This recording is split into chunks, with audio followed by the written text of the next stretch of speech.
kahit paano, naiganti ko din yung kuya ko. Kahit ano pang sabihin mo, hindi na natin mababalik si Marimar. Dahil sa'yo yun! Dahil sa'yo yun, Marga! Dahil sa'yo yun! Sugar na wala! May ginagawang kasalanan ni Marga. Kailangan niyang pagbayaran. Gustuin ko man na maging masaya para kay Sugar eh. Parang di ko magawa. Kasi kapalit ng pagkamit niya ng hustisya, si Amelie naman yung nawala ng nanay. I signed my confession. I did it. Ako yung taas ng dosage ng steroids ni Mario. Ako yung nag-utos kay Jake. 100,000 para tigilan mo yung pagtatanong mo. Wala ka ng responsibilidad bilang anak sa akin. Thought you might need someone beside you. Kahit kaibigan lang muna.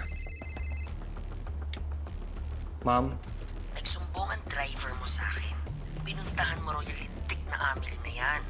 Stay away from her. Her entire family is an embarrassment. Amelie, I'm sorry. Your mom's right. I bring nothing but shame to you guys. Please, you need a friend. You're not that friend.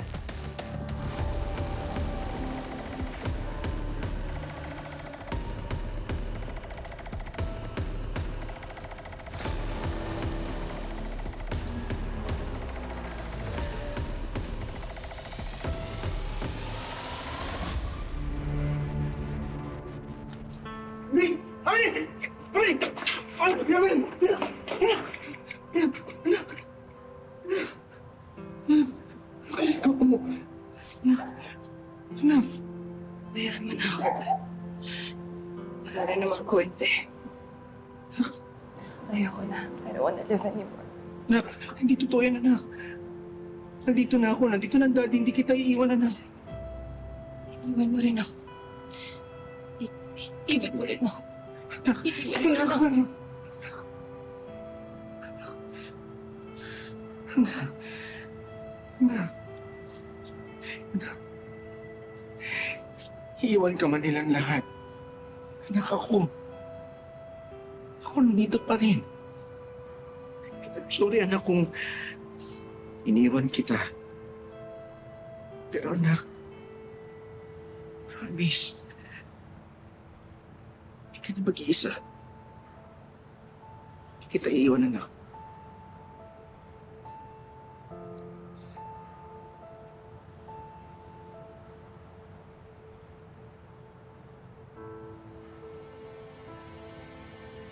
Ano ba nangyari sa atin? Bakit ba nangyari sa atin to, Dad?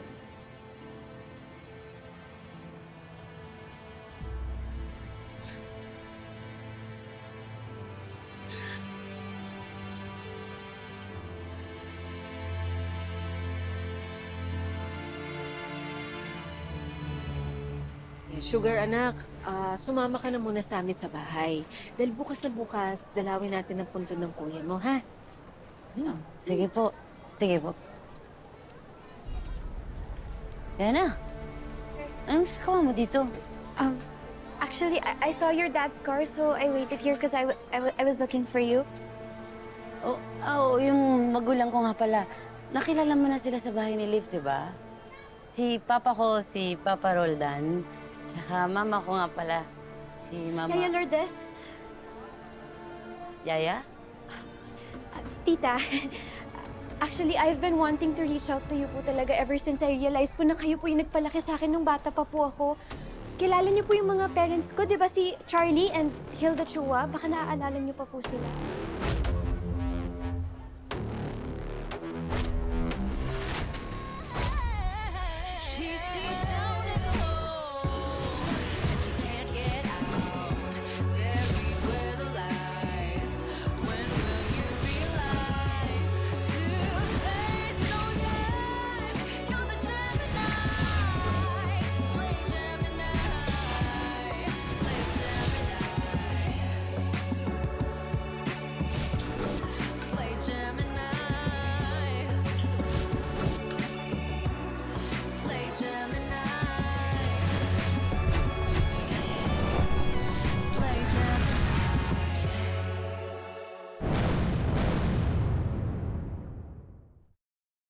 Si Yana ba yung batang inalagaan niyo dati?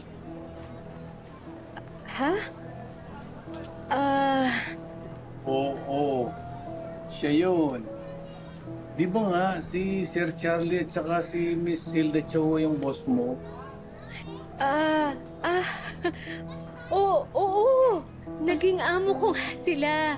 Uy, pasensya ka na ha. Hindi kita namukhaan. Baby ka pa kasi nun eh. Oh my gosh. Grabe, ang galing naman nun. Grabe, no? Grabe, sobrang small world. Yung mommy mo pala yung nagpalaki sa akin. Kaya tayo close agad. Kasi isang babae lang yung nagpalaki sa atin. Ang galing! Tita, naaalala niyo po ba yung mommy ko? Baka you have some stories po about her kasi sobrang friendly po niya talaga noon. Lalo na po sa staff namin. Alam mo, gustuhin ko mang makipagkwentuhan sa'yo. Kailangan na naming umuwi. Uuwi kami na probinsya gabi na. Itong asawa ko, antukin to eh. Di ba? Antukin to si Roldan. Sorry, sige. Tara, hatid ka na lang namin. Hindi, sugar. Next time na lang. Nagmamadali ang tatay mo. Yana, mag-ingat ka ha. Sige. Kaya mo? Just message you na lang. Sandali, Oo. ha? Okay. Okay ka? Next time. Ano ba? Bakit yung ba ako ginaganito? Pero kaya bumayan! Hindi naman ako nakikilala! Pero kaya bumayan! Hindi nyo alam kung gano'ng kalawak ang connection ko! Gusto nyo bukas mo wala kayo sa servisyo! Garcia! Ano kasunod? Mayabang eh. Pedophilia, child sex trafficking. Sa dami ng biktima nila, tignan mo yung mga bitbit nila. Kahon-kahon yung mga litrato ng mga batang in-exploit nila ang nakuha ng team. Parang familiar sa akin yung tao na yan eh. Ano ang uli pangalan niya? Desmond De Lara. Hindi muna ako, sir. Kaya pala! Kilala mo siya? Close friend siya ni Leonard. Leonard Zamora, yung tatay ni Zach. Tawagan mo nga si Inspector Juro. Sige. Inspector, may tanong lang ko kami sana sa'yo eh. Tama ho ba na si Desmond De Lara yung kaibigan ng tatay ni Zach? Yung na-interview natin noon? Yung tungkol to sa kaso. Salamat po sa pagpunta. Oo. Bakit? Anong problema? Naaresto siya eh. Alleged pedophile. Ito yung picture file ng mga nabiktima nila. Ito. Teka. Kilala ko to ah. Kilala mo yung batang yan? Kilalang kilala. Nakakalaro ko pa dati yan eh. Nakasama sa bahay. Tinuring na parang kapatid. Teka lang, Inspector. Sino siya?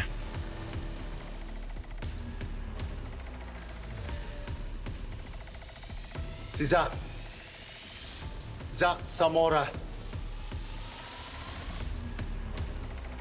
Inabuso rin si Zach Zamora nung bata siya? Partner, sure ka? Si Zach Zamora yan? Ibig sabihin, inabuso siya ng kanyang sariling ama.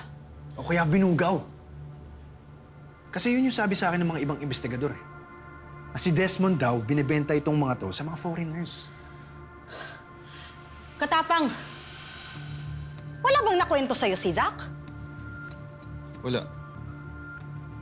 Wala ko naalala. Hindi ba close kayo ng kinakapatid mo? To the point na inako mo yung pag-imbestiga ng death niya kahit na alam mong bawal. Imposibleng wala siyang nabanggit sa'yo. Eh baka tinago ni Zach kasi nga nahihiya siya. Pero wala ba siyang napansing kakaiba? Sa ninong niya? Sign na abuser, itong si Leonard Zamora.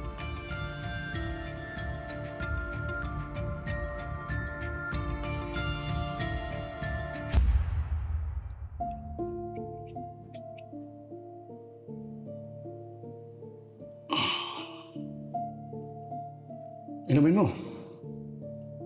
Pampatangkad yan.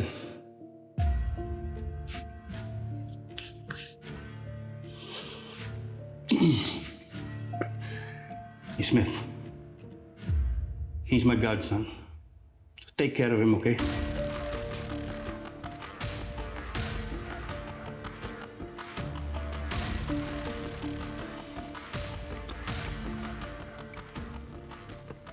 Your Ninang say you want a new game console. I will get one for you, if you promise to be a good boy.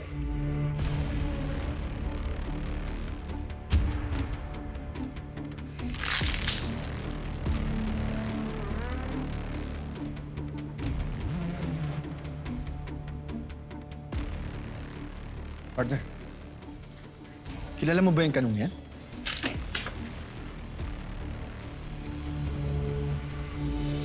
Seryoso ka ba? Babalikan mo pa rin yung tatay mo pagkatapos ng ginawa niya sa'yo? Pagkatapos kanyang saktan? It's not like I have a choice, Gabo, okay? I mean, he pays for my school, he feeds me, he pays for my daily expenses. It's not like I have a choice. Wala naman akong ibang pupuntahan. Yan na, nandito ako. Nandito lang ako para sa'yo. Nag-apply nga ako sa cruise eh. Malaki yung kita doon, Yana. Matutulungan kita. Hindi mo naman ako obligasyon, Gabo. Hindi mo naman ako pamilya. Pero higit pa sa pamilya yung turing ko sa'yo.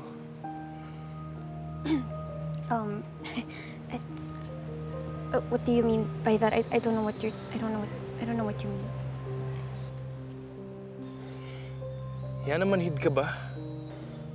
O nagmamanhid-banhidan ka lang?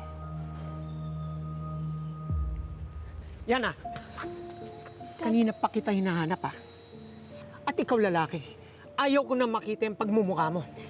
Okay, Gabo is a good guy. Ano ba? Umuwi na tayo. May mga panira kasi dyan Gustong pinag-aaway pa tayo. Tara na! Dad! Yana!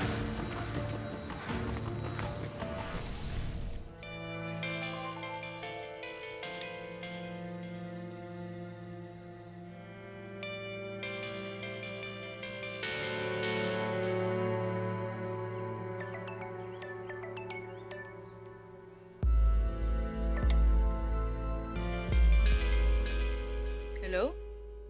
Alam mo bang inabuso si Zach? Hello, Inspector Juro? What do you mean? Anong inabuso? Sino nang abuso? Si Nino! Si Tito Leonard? No way. Hindi. Mahal na mahal si Zach. Anak niya yun.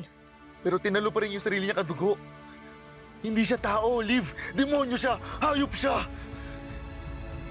Hindi diretso ako sa impyerno kung saan siya nababagay.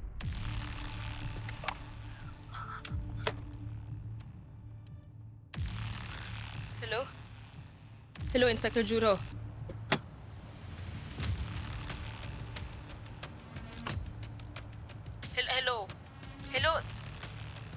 Hello, asa po ba kayo? Ano ba pinaplano ninyo? Kung ibaba, gusto ko may witness sa mga susunod na mangyayari. Huwag mong ibababa, Liv.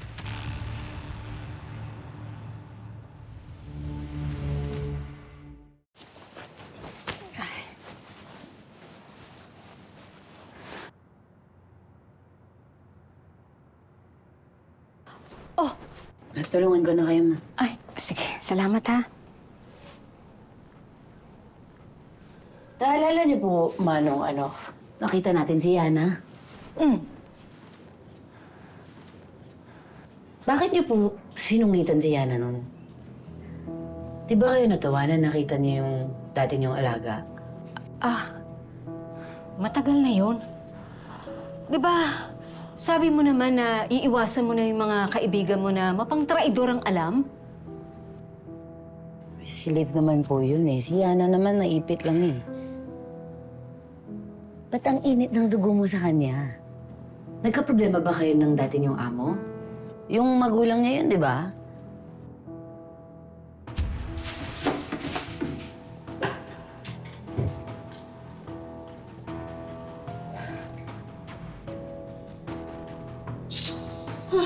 Anong pinakikialaman mo dyan? Ano itong pinapainom mo kay Ma'am Hilda? Akin yan Akin yan! Akin yan! Ano pinapainom mo sa kanya? Kaya namera ka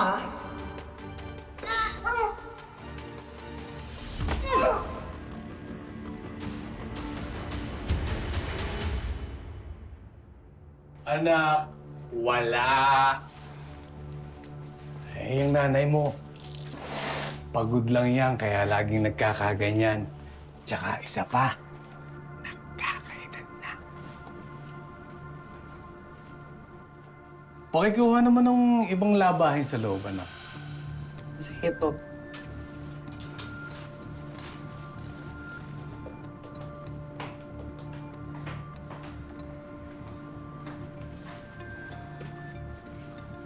Lourdes, nakakahalata na yung anak natin sa mga kinikilos mo.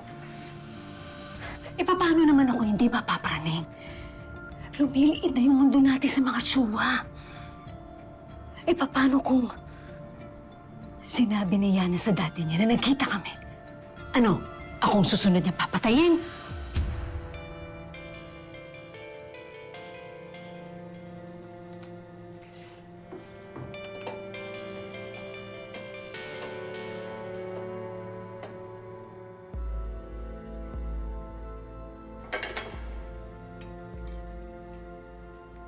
Love, tulog na si Baby Yana. Hindi ka na sa kwarto. Love, inumin mo na muna yan. Pamparelax yan. Mas gaganda ang tulog mo yan pag inin mo yan. Ang swerte ko talaga. Ang bait-bait ng asawa ko. Sige na, inumin mo na. Nalaman ko na lang kinabukasan patay na siya dahil sa overdose. Iniisip nila na depressed siya. Pero ang totoo, pinatay niya ang asawa niya. Bakit? Kapag ako ba nagsumbong sa pulis, maniniwala sila. Eh di mga pinagbibintangan nga ako na magnanakaw. Eh syempre sila yung paniniwalaan ng tao. You look familiar. Baka meron lang ako kamukha. It's you. Ikaw nga. Hindi nga kita kilala. Ikaw nga yung magnanakaw. Hindi ako magnanakaw.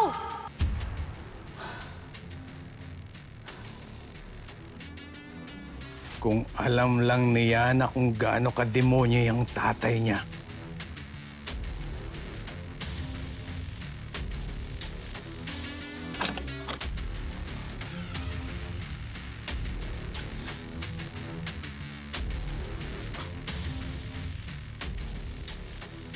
Well, if it isn't my useless inaanak.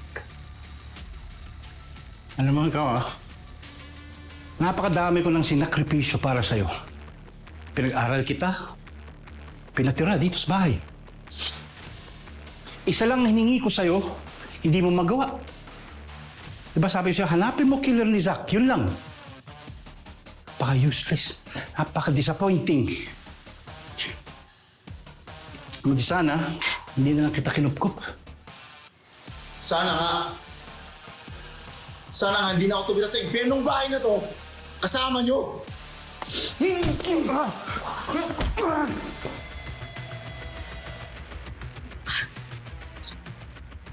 Si Tito Leonard, inaakusahan ng child abuse.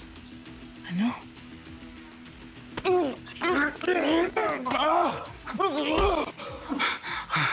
Alam ko na lahat. Lahat ng kayumang ginawa niyo sa amin. Ito, ha? Binenta niyo kami na parang karne. Saan mo yan? Ha?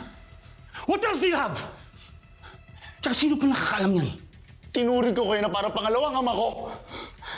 Nirespeto, sinunod. Pero anong ginawa niyo sa akin? Pinaglaruan niyo ako, pinagpasapasahan niyo ako. Dapat magpasalamat ka nga sa akin eh. Bait ko. Nilalagyan ko ng mga sedatives yung mga iniinom mo. Wala ka nang maaalala. Hayop ka! Hayop ka! Mamatay ka na, hayop ka! Ano i-expect mo, ha? Libre to? Iniwan ako ni Eileen para alagaan ko si Zach mag-isa. Tapos ikaw ano? Dagdag ka lang? Ha? Ayun ka. Binenta mo ko para sa pera. Ha? Pati si Zach! Anak mo! Nagutlakan mo yun! Pinagkalulo mo para sa pera? Where do you think the money came from para sa gym? Ha? Saan? Zach hated me. But he loved the money. And everything that came along with it. All the benefits. Kaya wala kayong karapatan para magreklamo. Mamatay ka na.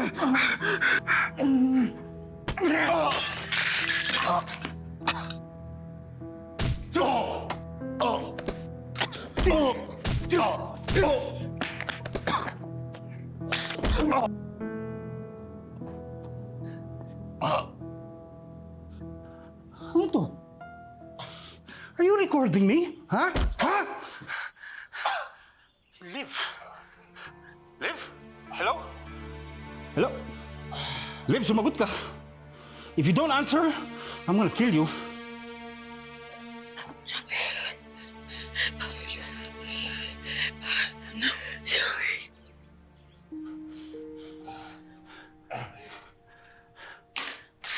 Si Liv? Kasabat mo ba si Liv? Ha? Alam ba niya ang totoo? Oh my God, Ma. Ma, hindi ko alam na abuse si Zach. Kasi wala sa kilos niya, wala sa itsura niya. Anak, kasi alam mo ang abuso. Hindi naman parang sugat yan na nagpepeklat eh. Minsan yung mga taong mas malalaki pangit eh, yun ang mas malaking dinadala. Mabigat ang dinadala. No wonder kaya naging ganon si Zach. He became a monster because he was raised by one. Eh malamang. Eh hindi naman kasi porke problematic yung magulang, eh problematic na rin yung anak. Kailangan i-break yung cycle. Siya ba nagbigay ng picture sa'yo? Nagkwento ba si Zach sa kanya? Ha? Sumagot ka! Sumagot ka, sabi.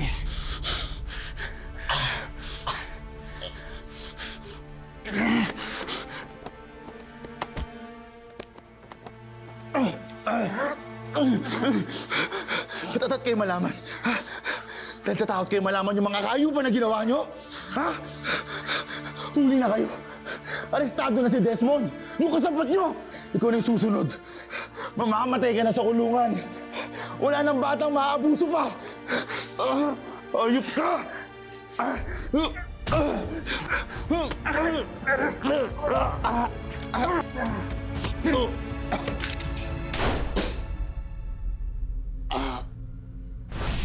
Ito po si Liv. Andun po sa loob, boss. Bawal po yung baril sa loob. Baka po kasi matakot yung mga customer nyo. What's happening? Hinahanap niyo si Liv. It's after you. Police, walang kikilos! Order! Liv, now is not the time na magpaka-hero, okay? Liv, if anything happens to you, family's not gonna forgive me. That's why I have to go. At least one of us has to survive para kay Amelie. Huwag mo siyang sasaktan! Sa akin ka galit, di ba? Sa akin mo ibunton niyang galit mo!